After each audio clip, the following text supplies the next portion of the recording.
Welcome to 52 Weeks of Hope. This is where you get to hear how to feel happy, balanced, and worthwhile.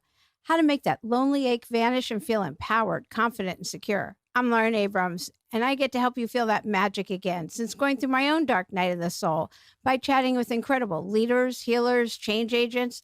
They give us their messages of hope after overcoming challenges of their own. Today, we're going to talk about that negative self-talk in your head and how to get rid of it. Don't you wish you were kinder to yourself? Treated yourself like you treat your friends or even your pet, that you don't go off on tangents in your head, just, going there. Right now, you get to learn the secrets of self-confidence, compassion, and how to get rid of that annoying negativity. It's easy, and you can learn some really great tricks right now. I'm Lauren Abrams. Let's get started. The first thing I'm going to tell you, and I don't know if you'll like it or not, but getting off of social media, just taking even a week off is a really great place to start. It's not real things going on over there. You post all the happy things that are going on. Although I did post, my father just passed away, and it brought up all kinds of things because family. And besides the sadness, but I didn't post, oh, this family member is doing this, and it brought up these core issues for me. But I all of a sudden, all that stuff like, I'm a mistake. Nobody's going to like me. I really don't fit in anywhere, even with my own family. All that stuff gets brought up, and we have to feel our feelings. You can't not feel your feelings. Otherwise, it's going to come out in trauma someplace else. So it's just, you have to feel it. And what's really interesting is if you close your eyes when you're feeling a feeling that you don't want to feel, and to distract yourself, to turn to social media or food or making work, whatever it is that's your thing to turn to, having a drink, whatever it is. Instead, if you just close your eyes and feel where in your body you're feeling, it's really interesting. You could put your hand on your heart but just close your eyes. This doesn't even take a full minute. Feel where in your body you're feeling that feeling, and the feeling will move. I tend to feel it in my gut, but sometimes it'll be in your throat or your chest or it just wherever, but then it'll move, and you can feel it actually move through your body, and then it'll leave. And then you're creating new neural pathways, and that negative self-talk for that particular thing will leave. It's great. It's an incredible tool. And once you start doing it, you'll be like, wow, it's just very cool. And another thing, when you start judging, and if you spot it, you got it. I don't know if you've ever heard that before, but when you point your finger at somebody, when you point your finger, you can see there's three fingers pointing back. Just point your finger right now. You there's three fingers pointing back. They say that if you spot it, you got it. So if you see something in somebody else, know that you probably have that same character trait or something that you don't like. You're like, oh my God, they're so judgy. You're probably judging that too. So sorry to say that you may have that same characteristic. And so when you think, oh my God, what are they going to think about me? And all that negative self-talk is going on.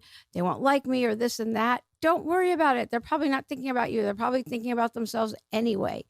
So all those voices in your head, just try to let that all go, because people aren't giving you the kind of thought that you're giving you. They're not thinking about you like you think they are. Most people are just thinking about themselves and their life. They're not spending their time thinking about you. And I've never thought of a nice way to say that. I think it comes across probably really harsh, and I don't mean it to be. I would get all consumed. What do they think? Or like when I started the podcast, what are people going to think about me starting a podcast? Nobody's thinking about me. Nobody has been like, who are you to start a podcast? And now I just put it out there. It's just people of a certain age that didn't grow up putting themselves all over video, TikToks, Reels, Instagram, and all that.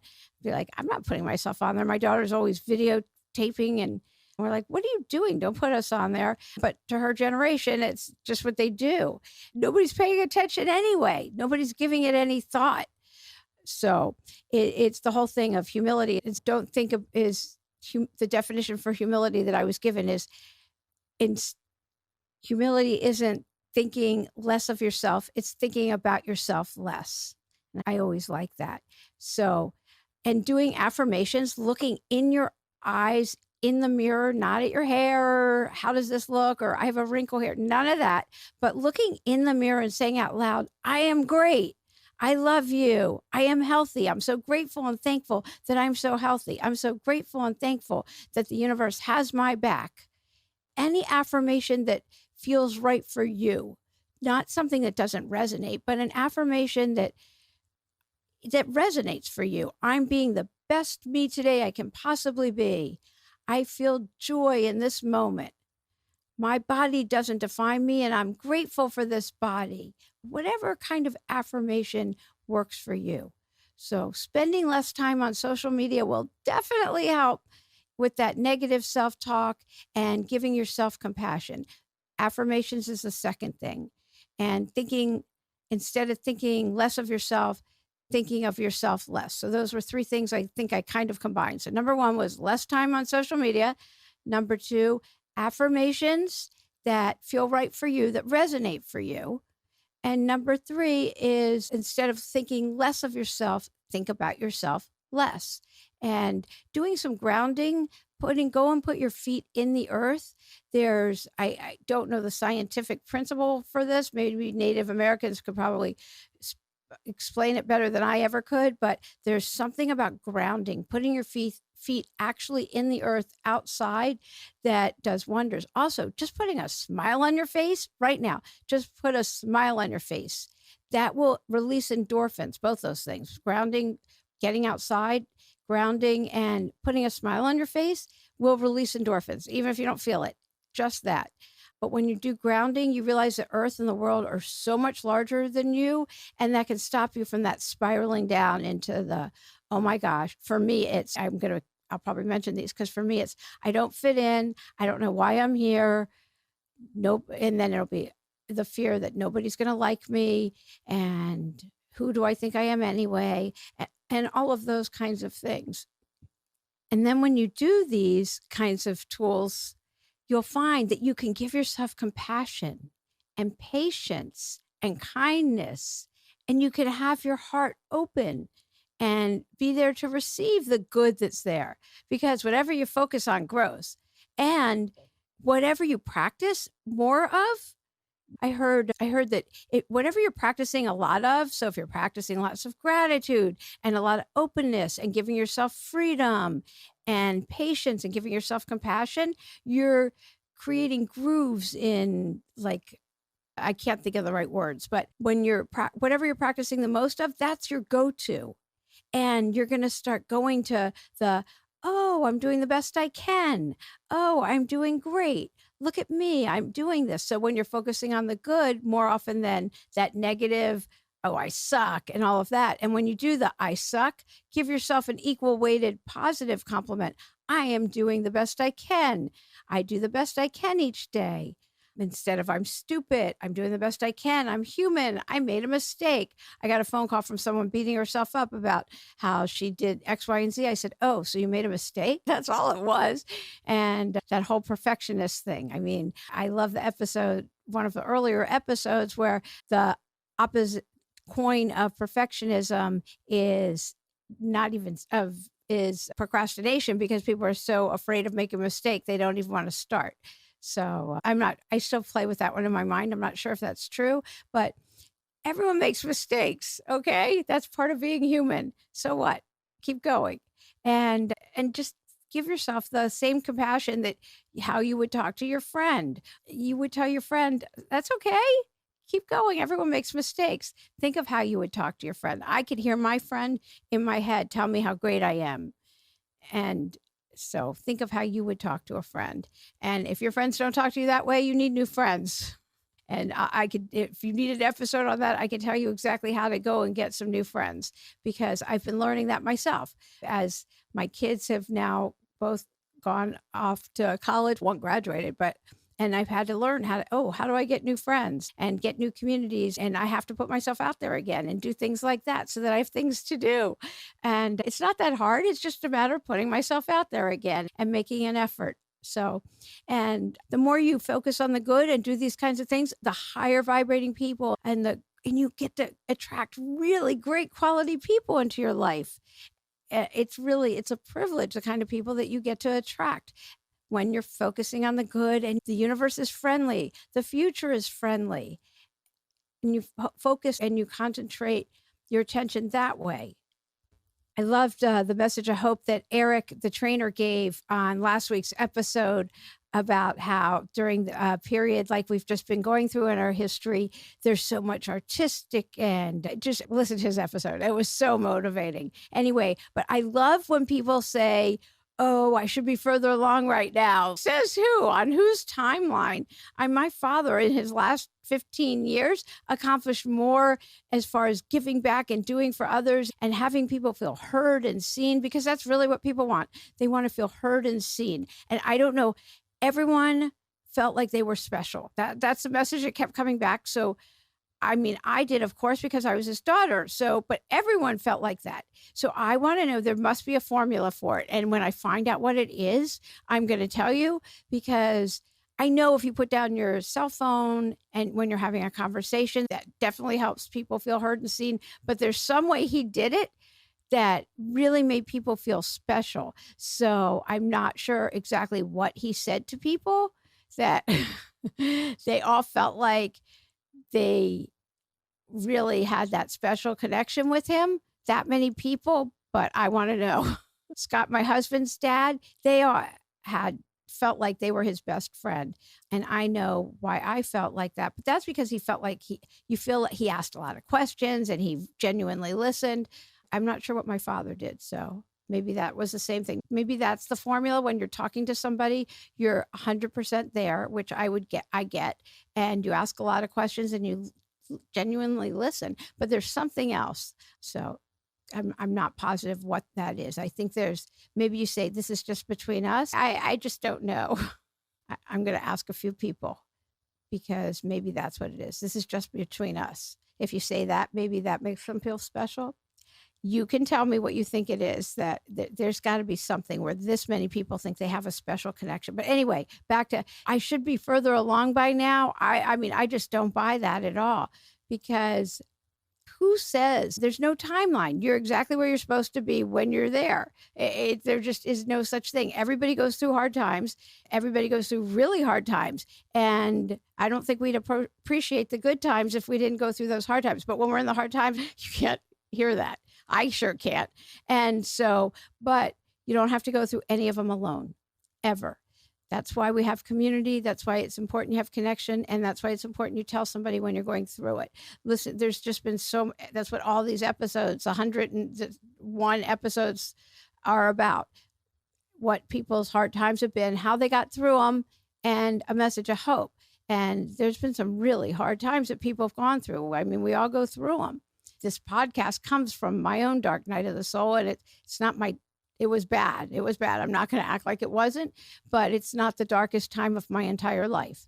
That was decades ago, and I'm still here. So there's a reason I'm here. And so there's a reason you're here too. Everyone has their own unique handprint, and you're special. It's not, oh, I shouldn't be here. That was always my thing. I didn't know why I'd been born. I just didn't feel like I fit in anywhere. And yeah. And so when I have those feelings, I know they're going to pass. I just do. I know they're going to pass. When I think, oh, no one loves me, I'm all alone. That's not true. I have a wealth of friends. And so I have a choice. I can look at that feeling like, oh, no one loves me. Or I can go, oh my gosh, I have a family. I have friends. I have so many people who love me. So I can listen to the negative self-talk, or I can look at the truth, and I can do a gratitude list really quick. That is the fastest way to get out of that negative self-talk. And I can make a list of everything I'm grateful for. I mean, I have my husband, my kids, my friends. I have my dogs. I have a place to live.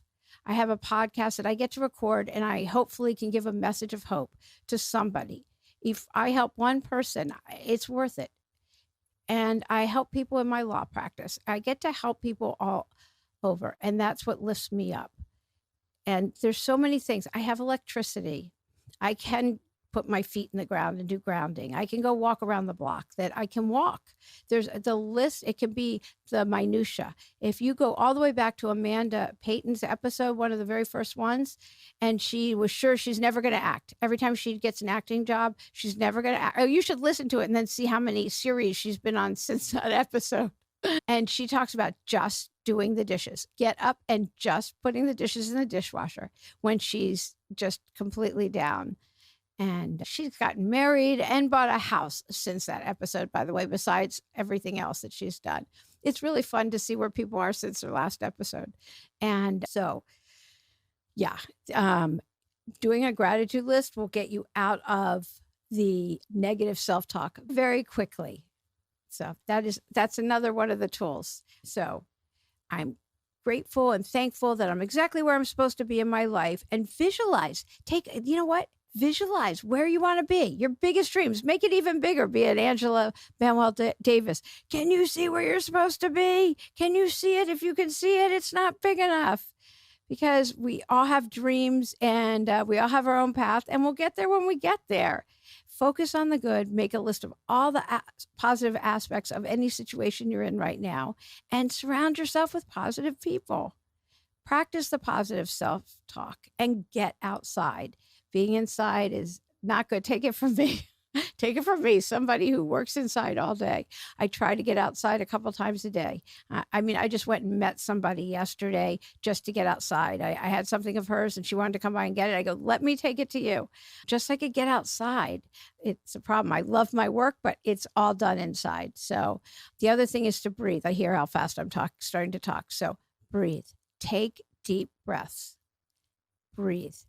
If nothing else, I would say the gratitude list and the taking the breath are probably the best things. You're not alone. Being in community around other like-minded people is going to help when your head starts in on you. Let it out, and then you can let it go, because none of it's true. The problems happen when you keep things all bottled up inside. I don't want to burden anyone. I don't want to tell anyone. What will they think? They have their own stuff. You're busy. I don't want to tell them.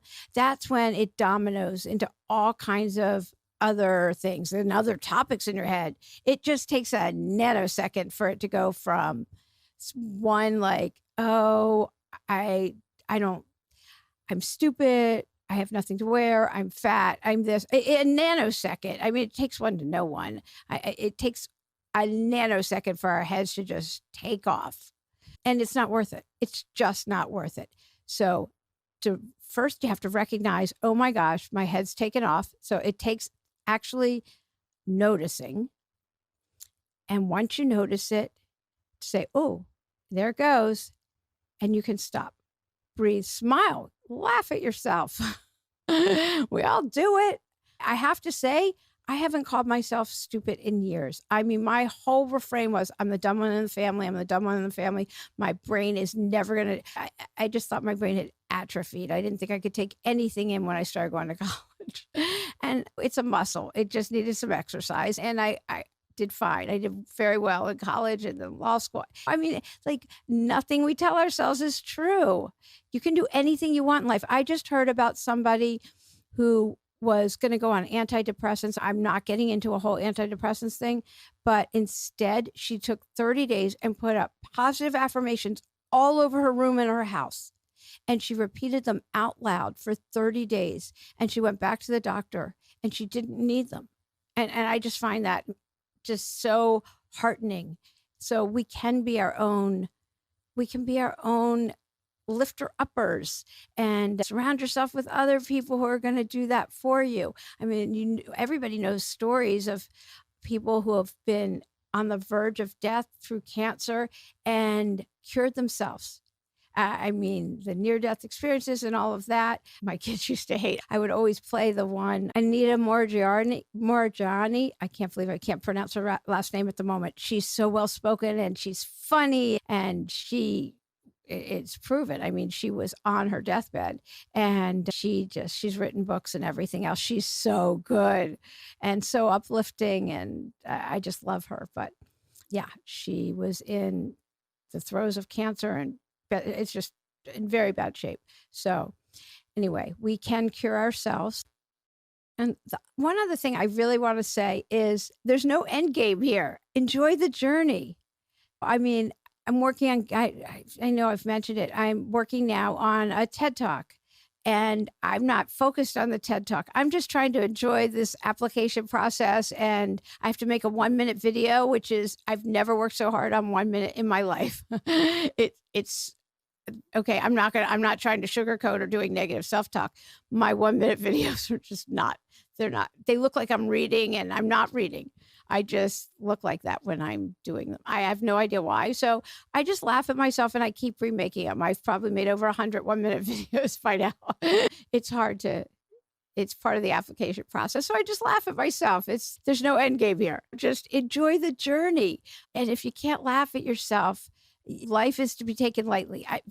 There's Auschwitz survivors who are still alive, and they just figure, when they're interviewed and you talk to them, they're like, if I'm still here, there's a reason, and that I'm supposed to be here, and I'm just going to enjoy it, and I'm going to laugh, because we have to laugh. It's just so important. So surround yourself with people who make you laugh, and don't let your head tell you otherwise. You're great. You're great. You have a unique handprint. You're here for a reason, and you have something to give to so many people. Everyone does. You're not an exception. You have something so beautiful to give. So give yourself that patience, give yourself compassion, give yourself grace, and give yourself love. You are so lovable. Yeah, keep going. Just keep going. You're amazing. You've got this. You do. If you want to know why you self-sabotage or how or anything like that, there's a quiz on the website. Want to know if you self-sabotage? Anyway, that's at 52weeksofhope.com, the number 52weeksofhope.com. But so there's also an imposter syndrome quiz, but that you don't need to take. I mean, if you have imposter syndrome, but there's a quiz about self-sabotage.